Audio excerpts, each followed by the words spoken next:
தேர்தல் வந்தாலே அம்மா வீட்டில் எல்லா கூட்டணி கட்சிகளும் வந்துடுவாங்க. அம்மாவை பார்த்து அம்மா உங்களுக்கு ஆதரவு உங்களுக்கு இருந்தால் உங்களுக்கு எங்க ஆதரவு உங்களுக்குன்னு சொல்லிட்டு போடுவாங்க. அப்புறம் அம்மா ஒரு இடத்துல கூப்பிட்டு எத்தனை சீட்டு எத்தனை இடங்கள்லாம் பேசுவாங்க. தலைமை கழகத்தில் ஒரு குழு போட்டுருக்காங்க. யார் தலைமையில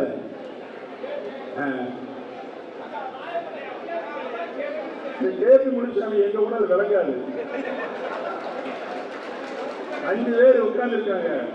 காலையில 10 மணிக்கு போய் உட்கார்ந்தவங்க மதியான சாப்பாடு அங்கேயே சாப்பிட்டு முடிச்சுட்டு திரும்ப வந்து உட்கார்ந்து அங்கே மேரி உட்கார்ந்துருக்காங்க. ஒரு ஆள் கூட போலாங்க. கூட்டணி பேசி வர்றவங்க தலைமை கழகத்தில் வேலை பார்க்கிற மகளிரையும் மனதை கூப்பிட்டு ஐயா யாராவது வர்றாங்க பாருங்க போனை போட்டு கேளுங்க. அவங்க போனை போட்டு போனை அவுட்டா பாக்குறாங்க. நான் வீட்டு கொடுக்கிறேன் சரி கொஞ்ச நேரம் வந்து போகணும். வெளியே பார்த்து வராங்க அந்த பசங்க 2 பேரும். ஏன்னாப்பா யாராவது வர்றாங்களா? ஒருத்தர் வரல 2 பேரும் ஐஸ் சொல்லியிருக்காங்க. தலைமைக்குள்ள உட்காந்து இதுதாங்க நடந்துட்டு இருக்கு. இந்த நிலைமை தேவையா? இந்த நிலைமை தேவையா?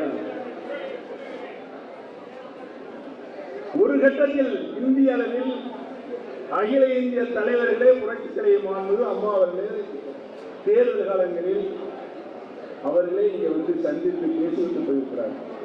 மரியாதை நிமித்தமாக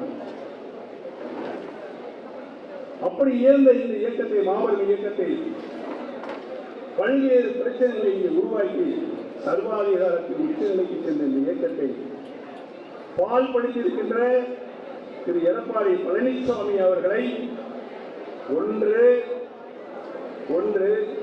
நம்முடைய தொண்டர்கள் நினைப்பது போல இந்த இயக்கத்தை இணைக்க வேண்டும் என்று அவர்கள் விரும்புகிறார்கள். இணைக்க வேண்டும் என்று நினைக்கிறார்கள். நீங்கள் ஒத்துக்கொள்ளவில்லை என்றால் ஒரு நிருபர் கேட்கிறாரு பழனிசாமியை முதலமைச்சராக்கி சின்னம்மாவை பற்றி. சின்னம்மா வந்தா நீங்க சேர்த்துக்கிறீங்களான்னு. அதுக்கு 1% கூட வாய்ப்பே இல்லை. யார் சொல்றது? என்ன ஒரு கல் நெஞ்சம்! இப்படி தாண்டோண்டித்தனமாக இருக்கின்ற எடப்பாடி பழனிசாமியை ராஜினாமா செய்ய வேண்டும்.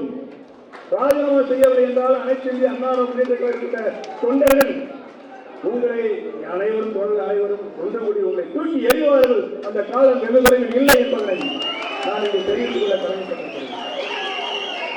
எனக்கு முன்னாலே பேசிய நம்ம இணை ஒருங்கிணைப்பாளர் வயதிலிங்க பேசினார். இந்த மதுரைக்கு மட்டும் நீதி வழங்குறாங்க. தமிழ்நாட்டுக்கு நீதி வழங்கல, இந்தியாவுக்கு நீதி வழங்க, உலகத்துக்கே நீதி வழங்கிய மாநகரம் மதுரை. விசாரணை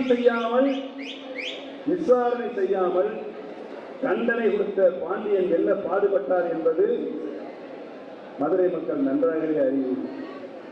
அதே போலத்தான் பழனிசாமி அவர்களே, உங்களுக்கும் உங்களுடைய கூட்டாளர்களுக்கும் மதுரை மதுரையில் வாழ்கின்ற தொண்டர்கள் மட்டுமல்லாமல் தமிழகத்தில் வாழ்ந்த அத்தனை தொண்டர்களும் உங்களுக்கு உரிய நீதியை வழங்கி தண்டிப்பார்கள் என்பதை இந்த கூட்டத்தில் அதனுடைய வெளிப்பாடுதான். யார் அங்க போல கூட்டணி கட்சிகள் தலைவர்லாம் சொல்லிட்டு அவங்கள பேசிக்கலாம். ஐயப்பா அந்த ஆள் என்ன கட்சி சின்ன பண்ணப்பட்டு உட்காந்து வா வா வா வான்னு கூப்பிட்டு இருக்காரு. எதுக்குப்பா தோக்குறா தப்பி நம்ம போய் சேரணும். அவர் முதலமைச்சரானதுனால பொதுச் செயலாளர் எந்த தேர்தலையும் ஜெயிக்கலையே. மக்கள் அவர் நம்மளையே. தொண்டர்களும் அவர்களும் இப்ப இல்லையே. தொண்டர்கள்லாம் ஒன்று சொல்லி உரிமையெல்லாம் பறிச்சுட்டு பழனிசாமி ரெட்டியே ஆகணும்னு இப்ப கூட்டம் மாவட்டம் கூட்டம் போட்டு இருக்காங்களே.